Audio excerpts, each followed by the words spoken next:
It sounds like a tale from an old western. Three brothers terrorizing the interior, shooting a policeman and trying to spur an uprising. All of this played out right here in BC and ended in a place that might surprise you. Paul Johnson uncovers a relatively unknown part of BC's history.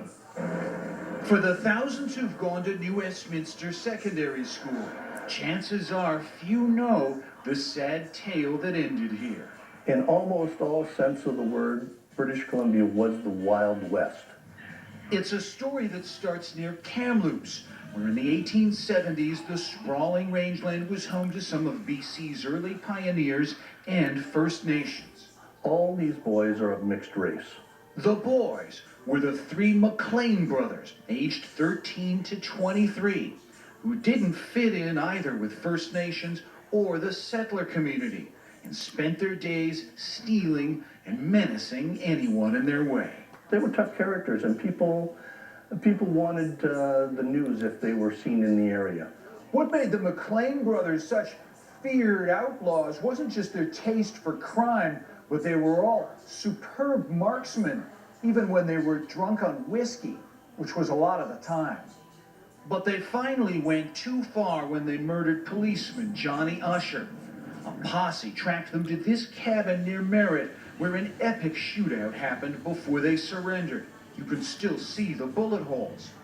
BC historian John Mitchell says in a last-ditch effort, the McLeans tried to stir up a First Nations uprising.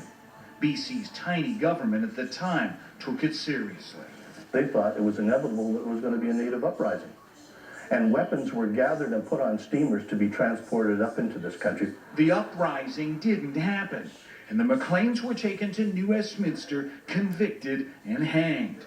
At only 15, Archie McLean became one of the youngest people ever executed in what would become Canada. Some say there was a tear coming down out of Archie's eye.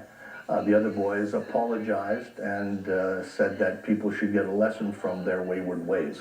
The Wild McLean brothers were buried in the nearby cemetery that is now the site of New West Secondary.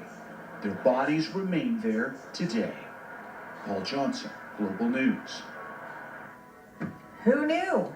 How many ghost stories do you think that'll spur now? Yeah, in high school, for sure. Students will love that. A final word on the weather quickly. Sure, another chilly night, but beautiful conditions again tomorrow. Nice and warm, up to 22. Summer